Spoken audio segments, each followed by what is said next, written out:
Hello, my name is Dhaval Jagani, and welcome to this talk on future of databases. This is an apt forum to talk on this topic since a lot of material innovation in the database space is coming from various distributed database players. Let me start off by introducing my company.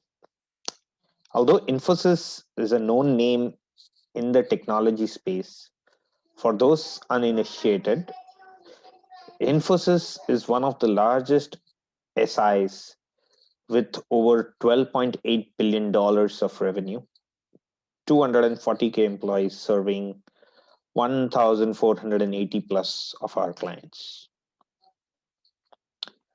To talk about me, I'm a principal technology architect with the Infosys modernization practice. I lead the data and analytics tracks in the practice. We are a horizontal that works on technology solutions for helping clients in their legacy modernization programs, cloud application adoption and modernization programs, data modernization, and user experience modernization journeys. This unit cuts across all the different service verticals and provides technology services and solutions for major modernization and transformation programs. This gives us a unique vantage point to observe the modernization journeys of across different industries and know technology demands over various modernization programs. Based on this, we've been observing some emerging trends in the data space. Today, I'm going to touch upon four such key trends, which is defining the future in my what in my mind is the future of databases. Most enterprises in the digital world want to be highly available and resilient in terms of their application architectures. The overall experience which they want to render to their customers is is where they do not get impacted by any downtime. Right? The state of the application is managed in the data layer, and historically applications have had to build complex design patterns to support resiliency and high availability designs in this tier. Now enterprises are expecting resiliency and high availability capabilities built into the data layer, into the data tier, and simplify their overall application architecture. Microservices architecture and containerized workloads are a de facto application design patterns when enterprises are either modernizing their existing capability or they are onboarding a new capability. Event driven architecture is a preferred design pattern. Since the transaction state or the entity state is already available in the application database, this would be the right layer to drive an event driven architecture. Enterprises are also looking to understand the 360-degree view of their customers or any business entity that they maintain in their applications, their relationships with other entities. This means maintaining a variety of data with different data relationships in their database engine. Also, there are different types of workloads a database engine has to support, right? Like an transaction processing workload, uh, analytical processing workload, machine learning, reporting, and each of these workloads have different performance SLAs, different workload payload requirements, right? And all of this has to be supported by the underlying database engine.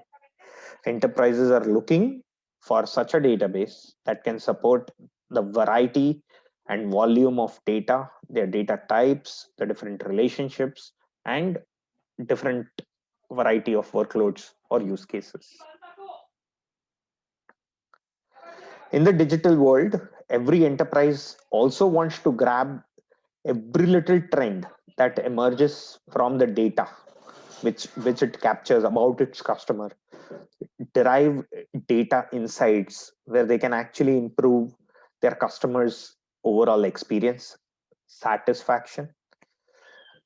Inadvertently they would want to cross sell or monetize the opportunity which emerges from this data. Enterprises want their engine to help capture and provide these insights in a near real time fashion. Now that we've understood that what enterprises are really looking for from their new age database platforms, let's look at how distributed data space bases are innovating in order to support these enterprise demands or capabilities. Let's look at resiliency and high availability to start off with. Being distributed lends resiliency out of the box, right? You're essentially guarded to any physical one node or a multi-node failure, right? Since you're not a monolith, you're not a single engine, you are not a single point of failure, right? You have resiliency inbuilt, or either at least you can perform at degraded scale, but you're not completely out, right? Every distributed database is a horizontally scalable database which where it maintains one or more copies of the data, right? And this data copy is maintained on physically separate hardware. Most database engines provide users with knobs or controls to decide how many copies do they really want to maintain, right? And also the consistency level, whether they want data to be uh, strongly consistent while they maintain that copy, the additional copy, or they would want data to be eventually consistent.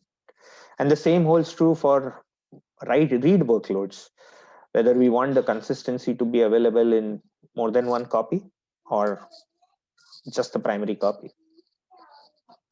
If you as a user choose higher consistency level, the use case becomes more resilient to any sort of failures. Trade-off is on performance and cost. But essentially, this makes the database design more resilient to any sort of node failures within a distributed data cluster.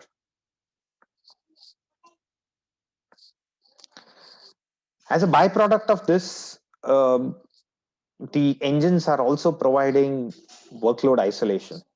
Secondary or slave copies can serve as read replicas and support read workloads from the secondary copies, whereas the master copies can support the write workloads, lending further resiliency to both the use cases. In an event of a failure to the master copy, the read workloads do not get impacted.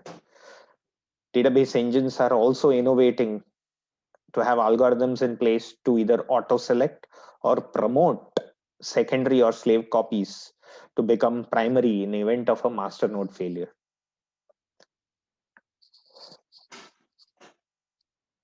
TC level resiliency can also be achieved with an active application configurations. Databases are also innovating to support the cross data center replications across multiple clusters, and they're supporting this through conflict resolution rules inbuilt into the engine. Thus, that entire layer, the database layer, it can support writes on multiple clusters, multiple copies, while staying consistent across those copies. Innovations are in progress to provide maximum resilience with no data loss without compromising any performance or consistency requirements. Obviously, there are trade offs, and you got to choose the right levels and right trade-offs, but the innovations are in place that the time for really having those trade-offs is minimal.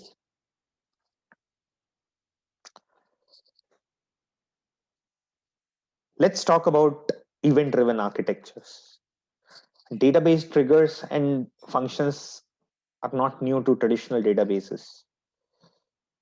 Modern databases are extending this feature by adding additional computational capabilities to their engines. Data conditions or business conditions are identified from the state managed in the database. Once a business event is identified, these events are intercepted, and with integrations with various event buses, queue infrastructures, is allowing the modern databases to be event publishers and supporting an event driven architecture capability out of the box. Databases are also consumers of these events, and data pipeline features are being developed to capture data events at high velocity. Innovations like massive parallel processing and integrations with streaming services are actually enabling this capability. Modern database engines are making this very robust and a scalable capability, and thus helping in simplifying application architecture.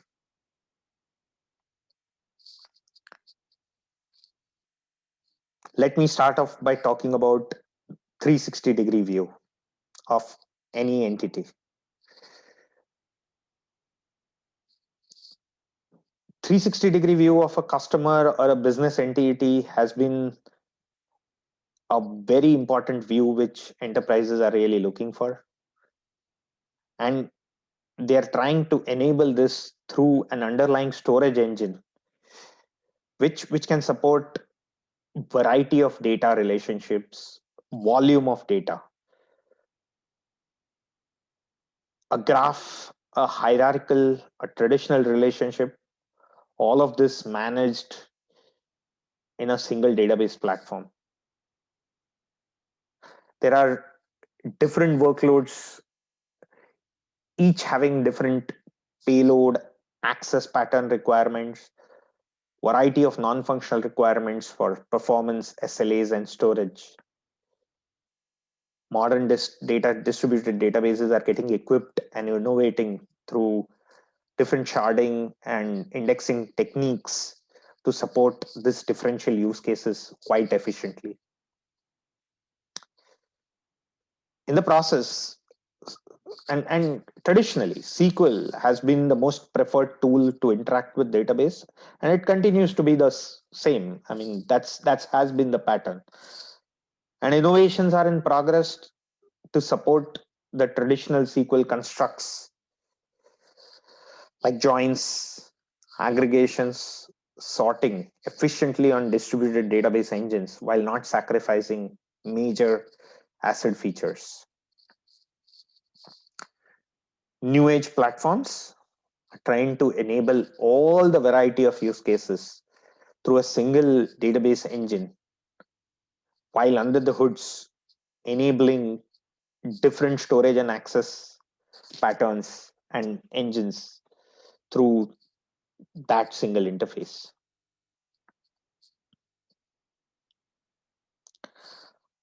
Another differentiative capability that most modern database engines are now innovating or would innovate is to support near real-time data insights.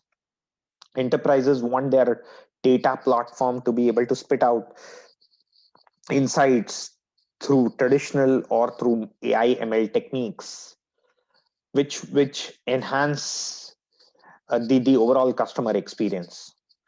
As enterprises get hit with transactional data, as they ingest a stream of transactional information, they would want to identify critical data features, perform feature engineering, feature standardization, and store features for training newer models or retraining existing machine learning models. Modern databases would provide integration into feature stores or provide a feature store out of the box.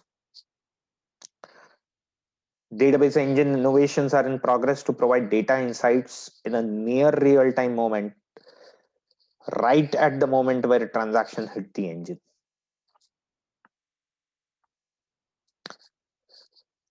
To conclude, right, all in all, a traditional database landscape that was meant for data persistence and efficient access for application, right, is now transforming into a full-fledged data platform where a lot of features which were traditionally managed by an application, right, are now made available out of the box by a data platform.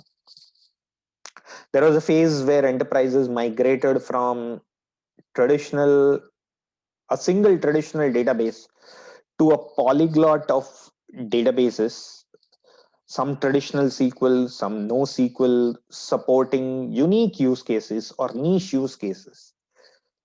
Now enterprises and database engines are moving towards one DB platform, which under the hood supports polyglot persistence, which would provide efficient features to support multiple use cases in a cloud ecosystem. Database platforms are becoming more rich in integrations. In the future they are innovating to support functions that involve data computation capabilities as close to the data, underlying data. And thus they are assuming or donning some responsibilities that historically had been managed by applications.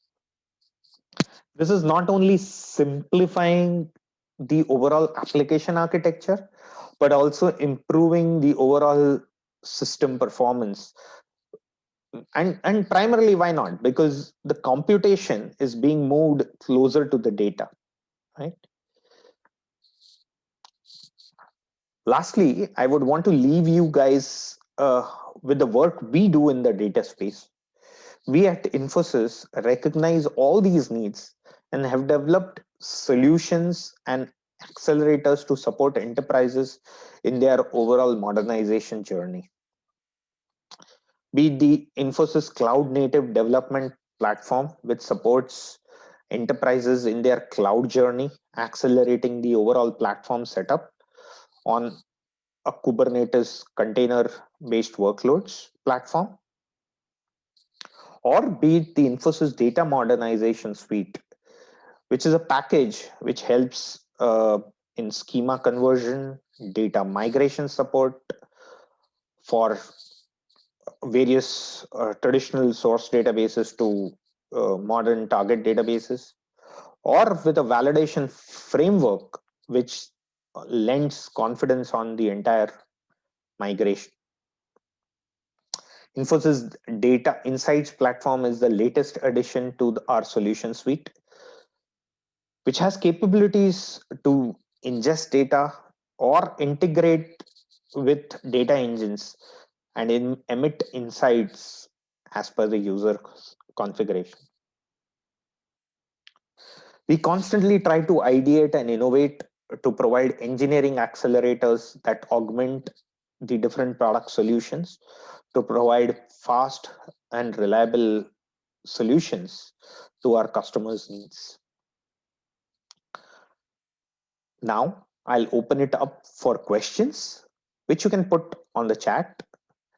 In an event that you need to reach out to me after this session, um, please feel free to reach out to me on my email, which is right there on the screen, or write to me on LinkedIn. Hoping that this session was enriching. We'll wait to hear from you. Thank you.